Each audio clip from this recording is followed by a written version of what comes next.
Un patient de 72 ans m'a dit un jour « Docteur, je le fais de la même manière depuis 50 ans, mais dernièrement, quelque chose me semble anormal ». Il n'était pas malade, il ne prenait pas de nouveaux médicaments, mais ce qui endommageait silencieusement son corps, c'était la masturbation. Non pas l'acte en lui-même, mais la façon dont il le pratiquait, et il n'avait aucune idée que cela nuisait à son cœur, à sa prostate et même à sa capacité à ressentir. Je suis la Drae Catherine Solano, urologue avec plus de 60 ans d'expérience, et j'aide les hommes de plus de 60 ans à maintenir leur force, leur circulation et leur confiance sans honte, sans pilule et sans tâtonnement. On vous a dit que c'était sain, mais après 60 ans, certaines habitudes intimes peuvent devenir discrètement nocives sans le moindre signe avant-coureur. Dans cette vidéo, je vais révéler 7 erreurs que les hommes plus âgés commettent pendant la masturbation et comment les corriger avant qu'elles n'affectent votre énergie, vos performances ou votre santé à long terme. Et l'erreur numéro 6, c'est celle que presque tous les hommes commettent. Commençons. Avant de plonger dans le vif du sujet, si vous ne l'avez pas encore fait, c'est le bon moment pour vous abonner en cliquant sur le bouton et en activant la cloche pour ne manquer aucun de mes futurs conseils spécialement conçus pour les hommes de plus de 60 ans. Et si cette vidéo vous parle, tapez 1 dans les commentaires. Si ce n'est pas le cas, tapez 0. Vos retours m'aident à créer un meilleur contenu pour vous. Maintenant, examinons de plus près la première erreur, une erreur devenue plus courante ces dernières années et qui pourtant reconfigure silencieusement la manière dont votre cerveau et votre corps réagissent au plaisir. Erreur Negron, utiliser la pornographie comme principal stimulus. Au fil des ans, d'innombrables hommes, généralement à la fin de la soixantaine ou au début de la soixantaine dizaine, se sont assis en face de moi avec la même inquiétude discrète. « Docteur, disent-ils, j'ai l'impression de ne plus ressentir grand-chose. C'est comme si mon corps devenait insensible et je ne sais pas pourquoi. » Le plus souvent, je leur pose une question simple. À quelle fréquence avez-vous recours à la pornographie? Et presque à chaque fois, ils baissent les yeux. Non pas parce qu'ils ont honte, mais parce qu'ils n'avaient jamais réalisé que cela pouvait être nocif. Voyez-vous, lorsque vous avez plus de 60 ans, le système dopaminergique de votre cerveau, celui qui est responsable du plaisir et de la motivation, n'est plus aussi vif ou flexible qu'auparavant. Regarder des clips sans fin de contenu pour adultes à haute vitesse et haute intensité inonde votre cerveau de plus de stimulation qu'il n'a jamais été conçu pour en gérer. Et lorsque vous faites cela jour après jour, semaine après semaine, votre cerveau s'adapte de la pire des manières. Il commence à s'anesthésier. Cela signifie que la chose même que vous appréciez autrefois, l'étincelle naturelle et réelle de l'intimité, commence à s'estomper. Le toucher ne procure plus la même sensation, votre corps ne réagit plus aussi rapidement et même si vous êtes encore en bonne santé physique, votre capacité à vous connecter profondément, à ressentir quelque chose de vrai, s'évanouit discrètement. Ce qui est encore plus tragique, c'est que de nombreux hommes plus âgés se blâment. Ils pensent qu'ils ont simplement perdu la main avec l'âge, mais en vérité, ce n'est pas l'âge, c'est la surstimulation. Et si vous ne réinitialisez pas le système de réponse de votre cerveau, ce type d'insensibilité peut persister pendant des années, voire des décennies.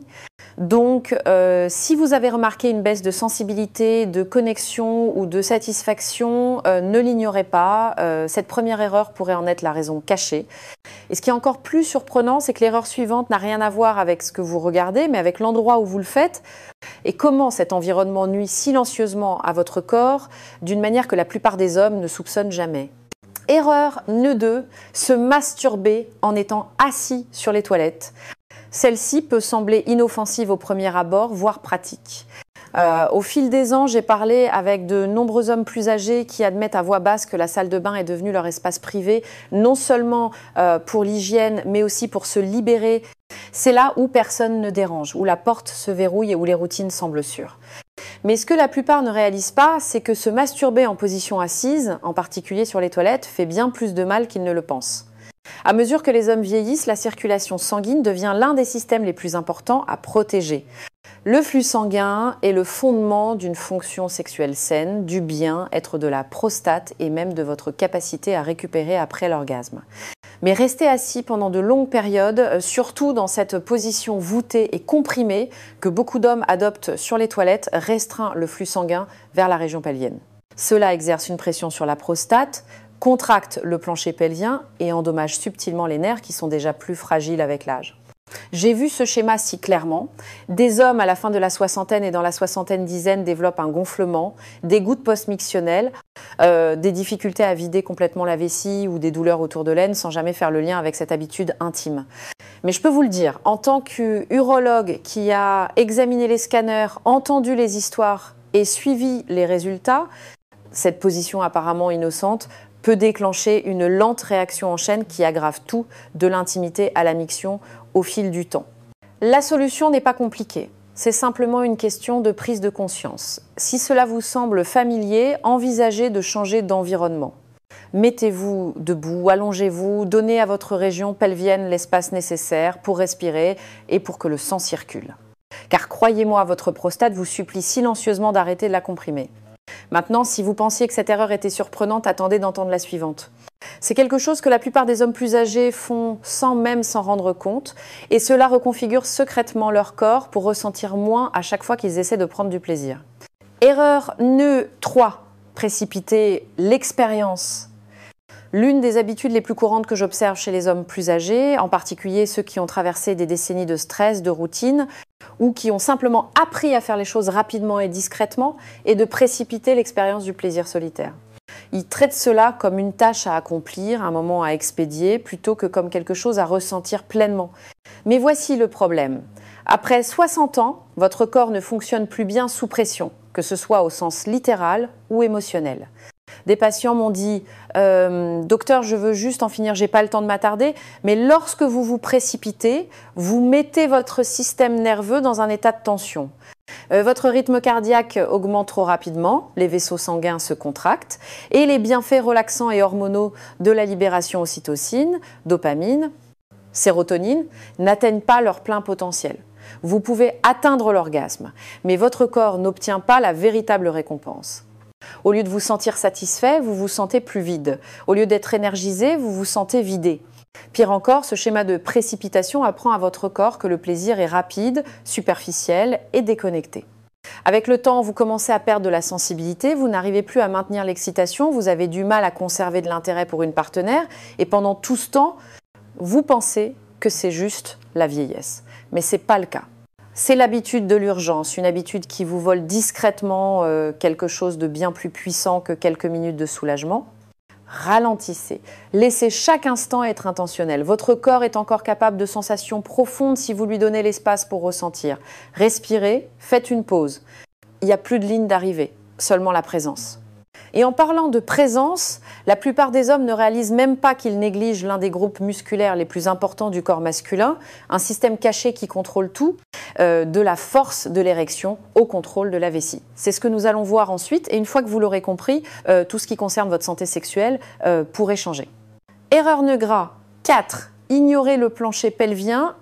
La plupart des hommes n'en ont même jamais entendu parler et pourtant le plancher pelvien est l'une des parties les plus vitales de votre corps, surtout après 60 ans. C'est la fondation sous votre vessie, votre prostate, vos organes sexuels, le moteur caché qui alimente tout, des érections aux orgasmes en passant par le contrôle urinaire. Et lorsque ce groupe de muscles est faible ou négligé, tout commence à en souffrir, silencieusement mais profondément. Je me souviens d'un homme à la fin de la soixantaine, ancien athlète, père de famille fier, qui est venu me voir en se plaignant d'une baisse de ses performances sexuelles.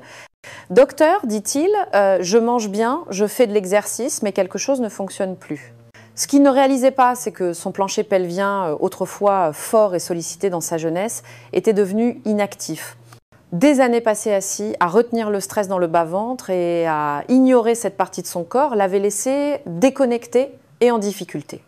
Lorsque vous vous masturbez sans solliciter votre plancher pelvien ou pire, lorsque vous forcez en poussant vers le bas, vous exercez une pression inutile sur votre prostate et affaiblissez les muscles mêmes qui devraient la soutenir.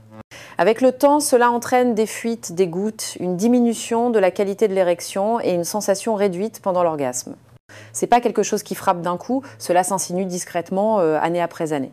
Mais voici la bonne nouvelle, vous pouvez réactiver ces muscles, contracter doucement la zone que vous utiliseriez pour arrêter un jet d'urine pendant l'excitation permet de développer la conscience et la force.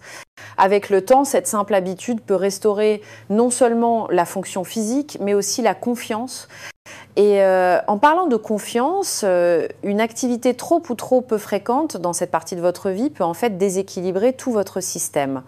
Vous pourriez être surpris d'apprendre que la fréquence à laquelle vous vous touchez peut jouer un rôle beaucoup plus important qu'on ne vous l'a dit. Explorons pourquoi ensuite. Erreur numéro 5, une fréquence trop élevée ou trop faible. C'est un sujet que de nombreux hommes plus âgés hésitent à aborder. Certains craignent de le faire trop souvent, d'autres se demandent discrètement s'ils n'ont pas attendu trop longtemps. Et quelque part, entre la honte, la confusion et les conseils dépassés, la plupart des hommes de plus de 60 ans finissent par suivre un chemin solitaire et incertain. Ce que j'ai constaté dans ma pratique, c'est que les deux extrêmes peuvent causer des dommages. Lorsqu'un homme se masturbe trop fréquemment par habitude, par ennui ou à cause d'une émotion non résolue, son corps a souvent du mal à suivre. Les niveaux d'énergie chutent, le tissu prostatique s'irrite et avec le temps, il peut remarquer qu'il met plus de temps à récupérer ou que son intérêt pour l'intimité réelle s'estompe. Cela devient moins une question de désir qu'une routine, ce qui émousse le système nerveux et draine la vitalité. À l'autre extrême, certains hommes arrêtent complètement. Est-ce dû à des médicaments, à des problèmes de santé, à une culpabilité religieuse ou simplement à la conviction qu'ils sont désormais trop vieux. Mais ce qu'ils ne réalisent pas, c'est que le corps, comme tout système, a besoin d'une circulation régulière. L'excitation sexuelle, même sans orgasme, aide à maintenir le flux sanguin vers les organes génitaux, à nourrir les terminaisons nerveuses et à préserver la force érectile. Lorsque cela fait défaut pendant trop longtemps, l'atrophie s'installe, le désir s'estompe et la porte de la connexion, tant physique qu'émotionnelle, commence à se fermer sans avertissement. Il n'y a pas de chiffre parfait, mais pour la plupart des hommes de plus de 60 ans, 1 à 2 fois par semaine, de manière consciente, avec présence et soin, est souvent le juste milieu. Cela permet au corps de maintenir la circulation, de restaurer le rythme hormonal et de garder le système en vie sans l'épuiser. Rappelez-vous, il ne s'agit pas de règles, mais d'écoute. Votre corps parle à voix basse à un âge avancé. La clé est d'apprendre à l'entendre. Et pourtant, même lorsque la fréquence est bonne, une erreur courante peut encore annuler tous les progrès. C'est quelque chose que la plupart des hommes font instinctivement sans réaliser que cela endommage leurs nerfs et modifie la forme même de leur virilité. Laissez-moi vous montrer de quoi il s'agit. Erreur numéro 6, utiliser trop de pression ou de force. C'est l'une des erreurs les plus négligées que je vois chez les hommes plus âgés et l'une des plus dommageables. Je ne compte plus le nombre de patients qui se sont assis en face de moi, frustrés et confus, disant des choses comme « docteur, je ne ressens plus autant de choses qu'avant » ou « ça demande plus d'efforts que jamais ». Et derrière ces mots se cache souvent une habitude silencieuse à laquelle ils n'ont jamais réfléchi, utiliser trop de pression lorsqu'ils se touchent, ya comprens.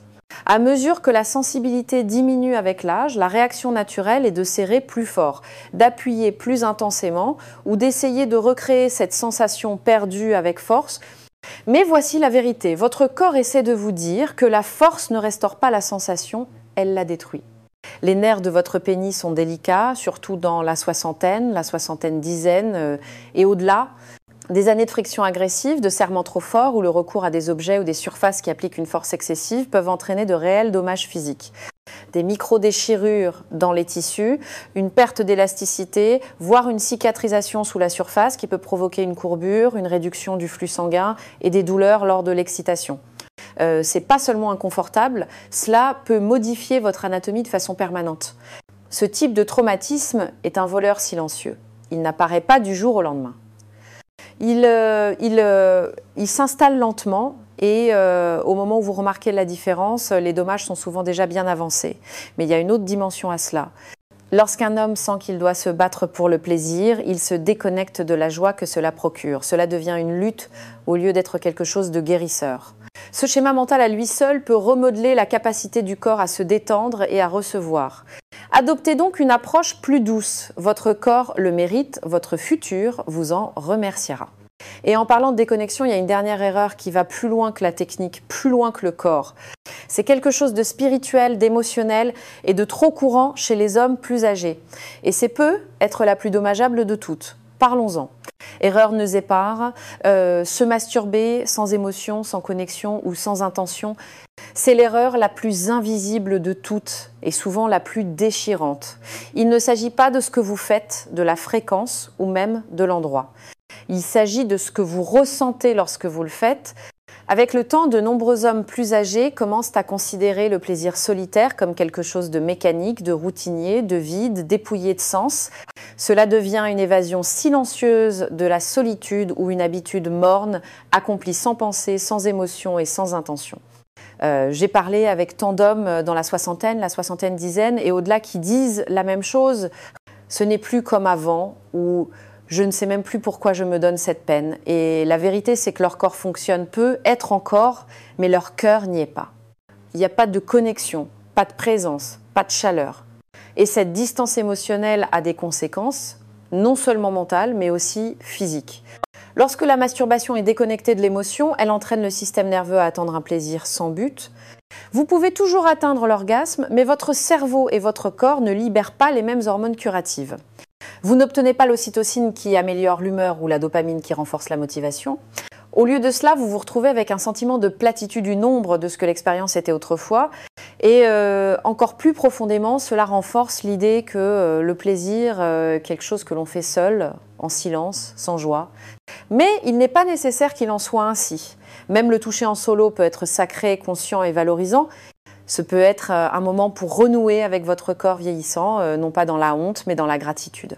Votre corps est toujours le vôtre. Il ressent encore, il compte encore. Maintenant que nous avons exploré les 7 erreurs, rassemblons tout cela. Car la véritable transformation commence lorsque vous comprenez comment reconstruire, comment renouer avec la force, la confiance et la vitalité à tout âge. Parlons de ce qui vient ensuite. Ignorez la situation dans son ensemble.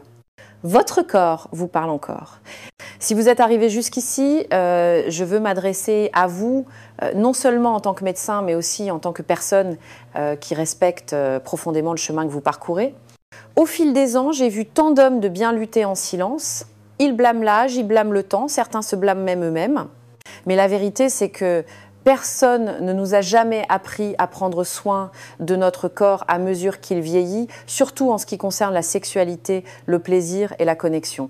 Vous venez d'entendre les 7 erreurs les plus courantes que commettent les hommes plus âgés en matière de masturbation. Et aucune d'entre elles ne vient de la paresse ou de l'ignorance.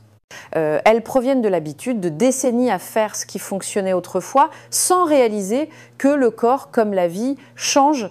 Une circulation plus lente, une prostate plus sensible, un système nerveux qui ne tolère plus la force ou la négligence, un cœur qui aspire non seulement à la sensation mais aussi au sens.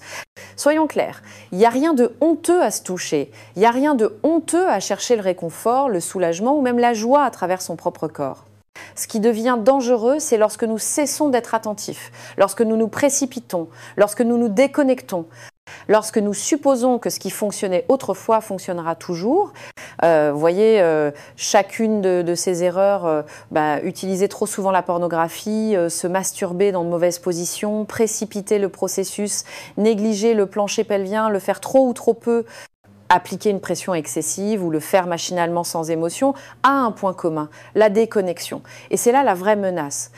Pas l'âge, pas le désir, mais l'érosion lente de votre connexion à votre propre corps, à votre propre plaisir et à votre propre vitalité. Mais voici la bonne nouvelle, il n'est pas trop tard, il ne l'est jamais. Votre corps vous parle encore, même si c'est plus doucement maintenant, même s'il met plus de temps à répondre, même si les choses ne sont plus les mêmes. Il est toujours vivant et il veut votre attention, vos soins, votre respect. Tout comme une voiture de collection, il a besoin d'une manipulation différente avec l'âge, mais cela ne le rend pas moins précieux. En fait, à bien des égards, cela le rend plus sacré. Alors, que faire maintenant? Commencez petit. Soyez plus doux, plus conscient. Réapprenez la géographie de votre corps. Utilisez l'intention, pas l'habitude. Utilisez la curiosité, pas la honte. Cessez de courir après la performance et commencez à honorer la sensation. N'ayez pas peur de respirer, de faire une pause, de ressentir. Et surtout, ne cessez jamais de croire que la connexion est encore possible en vous-même et avec les autres. J'ai vu des hommes dans la soixantaine dizaine et même au début de la 80aine transformer leur santé, leur intimité et leur énergie une fois qu'ils ont cessé de voir le vieillissement comme une fin et ont commencé à le voir comme un changement. Vous méritez ce changement, vous méritez de ressentir à nouveau, vous méritez de vivre avec conscience, force et dignité, même dans les aspects les plus intimes de votre vie. Car en fin de compte, il ne s'agit pas seulement d'éviter les erreurs. Il s'agit de reconquérir le pouvoir tranquille qui est encore en vous. Et je vous promets, il est toujours là. Maintenant, prenez ce que vous avez appris, appliquez-le avec douceur et rappelez-vous que vos meilleures années ne sont pas derrière vous. Elles résidant dans la manière dont vous choisirez de vivre ce prochain chapitre, avec soin, avec sagesse et avec fierté. Si cela vous a aidé, n'oubliez pas d'aimer la vidéo, de vous abonner et de la partager avec un autre homme qui a besoin de l'entendre.